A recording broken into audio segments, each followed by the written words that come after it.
dhufne amma dura walitti lafa addaan fagoo jirra garuu walitti dhufuudhaaf yeroo muraasa tunuuf yeroo muraasa guyyaa muraasa walitti inshallah walitti dhufna shakkii takka malee walitti dhufna daawwattoota keenya umaan irraa yaadinaan isin jaa. Assalamu alaikum warahmatullahi wabarakatuh. daawwattoota keenya qaaliif gaarii kan fayyaa keessanii jirtanii baganaaf jiraatanii isin jaa. Alhamdulillah galanni kan rabbii guddaa deemu jirra gaafnoo rabbii nu laaffisee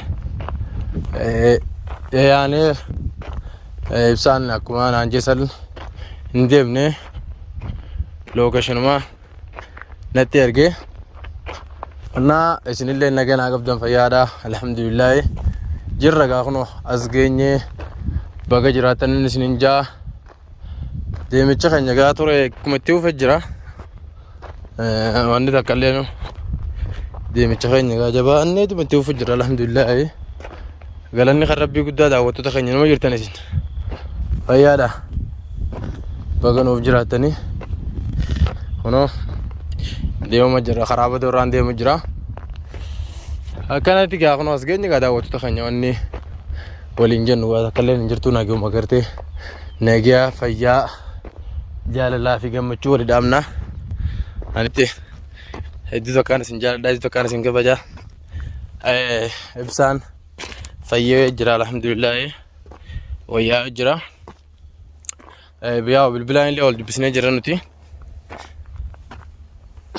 bilbilaan illee wal dubbifnee akka ajaa'ibaa kanatti jechuudha waan jiru hundaa hojjaa soine waan waa'ee rakkoo wanni rakkoo ajaa'ibaa jira maashaallah rakkoon laaftuun qabdu rakkoon xiqqoo isin qabdu nutti jirra gaa karaalee kana gaa mootummaan fa'aa irra deemtullee waan beeynu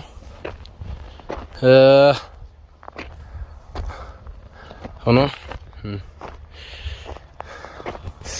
ajaa'iba deemu jirra gaa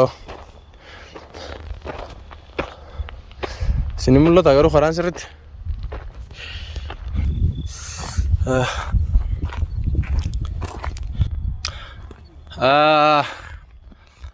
akkasi daawwattoota keenya numa jirra gaa alhamdulillah rabbil alamin akkasi daawwattoota keenya qaaliif gaarii gaa Usmaan deemu aduun dhiya rabbii tana Usmaan karaa kana ol deemu kunoo aduun dhiitee hangana geessee reefun tana gaarreen kana guutuu walaalatti agaraa turtanii amma gaa golgolooyitee waan takka iddoo baay'ee mul'atu gaa akkuma beekamu gaa ittuma yaa'u jirra naaf ibsaan yeroo muraasa booda inshallah agartee miti guyyaa hangatee booda dhufuun saniifuu akkasitti gaa daawwattoota keenya du'aa nu godhan isin jaagaa du'aa hin teessan hedduu haalaan na barbaachisti maaliif jennaan wallahi du'aa hin teessan waa hedduu rakkoo gartee jabduu mee gartee miti taniin abdii kutadde hunda gartee rabbi waliin nu fide dhugaa dubbachuuf ani gaafa dura ibsaan gaafa akkasi dhabame sanii waan hin godhu wallaaleetiin rakkoo jirtu gartee miti isinitti ol baasee himachuu wallaalee gaara kana qajettee jechuudha reefa namaa meeqa gubbaan hin tarkaanfadhe dhugaa dubbachuudhaaf guyyaa takka isinitti nimajee waan isinii majee dubbadeen ture garuu immoo namni kun akka tasaa mumkin gartee miti yaaddoo gartee na yaachisu mala jeetiin firraasanillee isinitti dubbanne calma jee reefu miini kun gaa halaalarraa mul'ata daawwattoota keenya miina dubaa akka gaara gubbaa jiru sun halaalaa mul'ata ammaan tana lakkuma teenyuun lakkuman taa'ee isinitti haasa'uun haalaan jechuudha kututti jira maali gaa wanni kun jiruuf jireenya keessatti bu'aa ba'ii hedduu qaba rakkoon gartee jaalatteetis namatti hin dhuftu filatteetis namatti hin dhuftu rakkoon gartee miti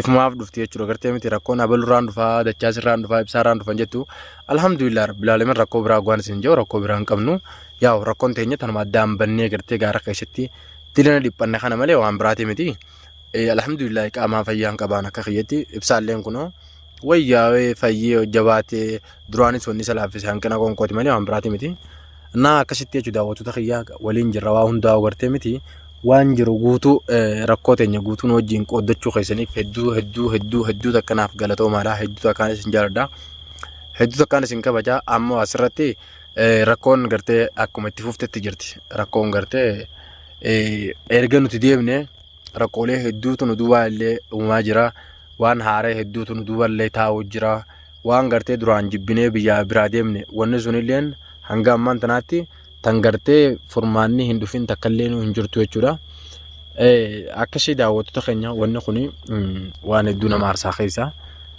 Keessattuu waa'ee daa'imman ibsaatii fi waa'ee maatii ibsaatii hojii ol qabsiisee anillee akka nama tokkotti waan irra jiru takka numaan dubbadhaa maaliif jennaan gaara keessa jiraadhullee wanni kuni dubbachuu numaan danda'anatti fakkaatti.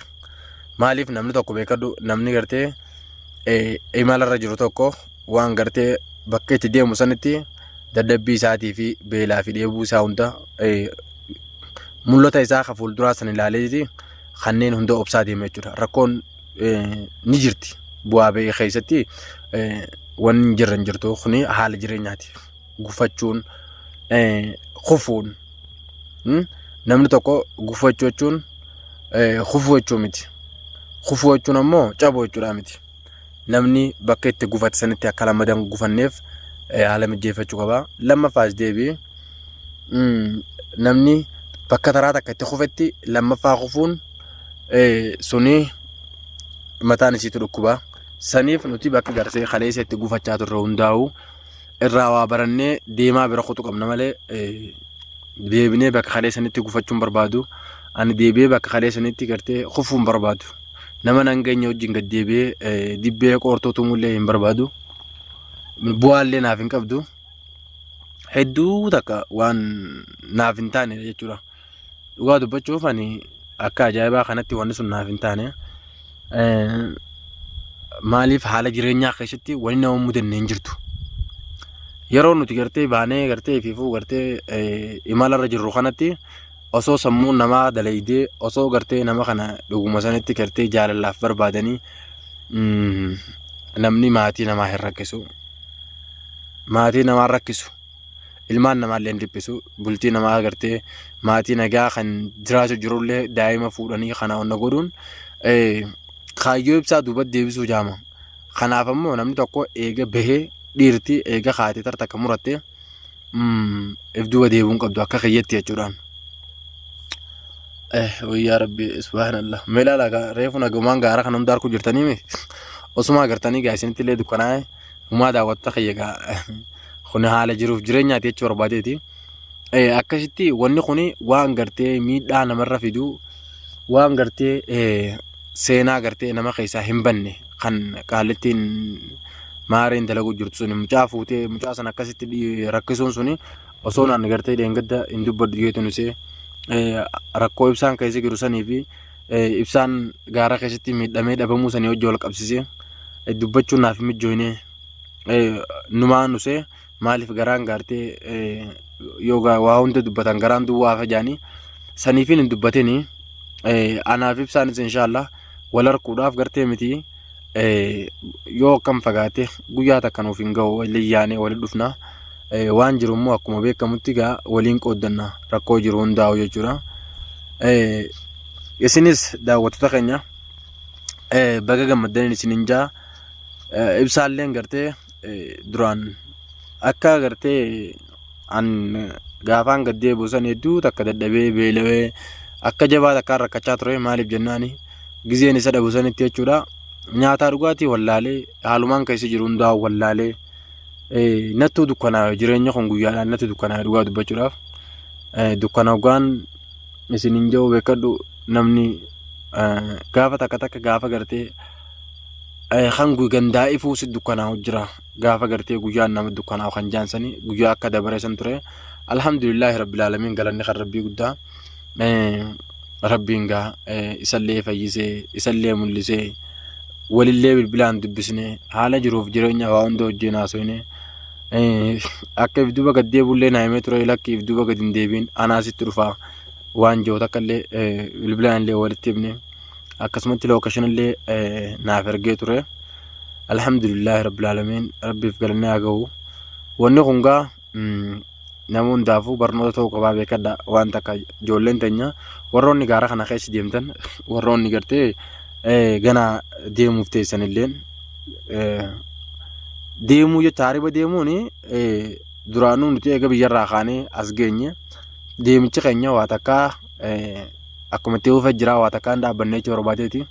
Namni gaa riskii barbaaduudhaaf waggaa biyya takkatti gartee dalagaan xiqqaatee itti kakallattee deemanii riskii barbaadu wooma jiru walaakin ammoo as keessatti wanni takka takka ta'u waliidhaan ni jirti. Obboleeyyan kiyya gaara kana keessa yeroo deemtan of eeggannoo godhuu qabdanii. Takkaffaa irratti keessattuu namni tokko kophaa deemu waan isin irra ga'an beektanii tokkoon kophaan deeminaan isin hin jaa lama faa sadii faa ta'a deemaadha. Achi walillee baay'eedha isin hin jiru tokko nama lama sadii akkanatti wajjin deemtan gaariidha. Maaliif jennaani namni kun osoo deemuu dhukkubsatu jira, miidhamuu jira, beela'uu jira, wantoota hedduun gaara kana keessa nama mudachuu danda'a waan ta'eef ibsaan amma osoo kophaa deemuu akka maletti jechuudha. Osoo rabbiin gartee gurbaa san fiduu fi baate haalaan jechuudha bakka san eegaa ka'uunatti hin fakkaatu isinillee ni beektan jeetii yaada. Saniifuu daawwattoota keenya wanni kun isinis warroonni gartee ganaan duubaan dhufu jirtanii fi warroonni gartee deemu jirtanillee warruma akka keenyaa kan baatanii ala jirtan kun rabbiin nagaan isin haa geessuun isin hin jaa. Rabbii yaada muraata keessan isin haa guutuun jaa. Ani amma gara fuulduraatti deemichi keenya akka itti oofetti jira gaa. Maaliifuu ijoollee takka argeen ture warra gaalatiisi tokko argeen ture naannoo kanatti jechuudha. Isaan bira dhaqee achirraa jawwaala qiyyeelleen chaarjiin rafte. Asitti kun olaal ganda waa xiqqishoo tokko jira laalachi agartan jeetii yaadu jira daawwattoota keenya. Achittiin irra kaannee turre ani waan deemichuma kiyya irratti akkumaan isin hin jee hin fagaadhu karaa agartee miti karaa makiinaan hin jirre karaa agartee makiinaa guddaa kana cinaachuma agartee xiqqoo irraa fagaadheetu maan deemaa. Maaliif jennaani waan nama mudatu hin beekan rakkoon feetallee yoo dhuftee gartee miti yoo na jettee yoon dadhabeellee gartee gabbeetiin harkeef kanna malee gaara keessa kophaa deemee waan duun feeneefin ani karaa makiinaa kanarraa is fagaachuun feene dhugaa dubbachuuf amala makiyya kuni yoo kan fagaate kiiloomeetira 10 akka irraa fagaateetu waan deemaa gaafa na jabaattee gabbeetiin harkas kan na jeetii yaadaan kana sudaan qabuani. Saniifuu daawwattoota keenya isinilleen warroonni gartee obboleeyyan keessan karaa kana dhufaa jiranilleen akka itti naamtan abdiin qaba.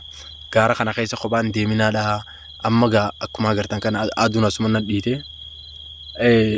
Halkanuma waan badin harkanii jaan duratti hoggaa makmaa kanii an halkanuma kana gaanaa guyyaadha. Amma gaawulii asirraa jeetiin takka jeetiin malee gala. Kophaa kiyyaan deemu jira ammas. Yaa an uffanni kiyyalleen gurraacha isinuu gaa dirqinaa garuu jirtan jeetii yaada. Osumaan hojjaa soinuu viidiyoon ton deeqaa muraasa. Jidduudhaan gaha akkana nu dukkanaa'ee alhamdulillah rabbil alamin gartee rabbiin nagaan nu oolchi nagaan nu haa bulchu hamtu nurraa qabu khayra nu haa qabu isinillee yaadaa muraata keessan hundi isiniif haa guutuu gartee miti tajabaatti isin haa laaffisu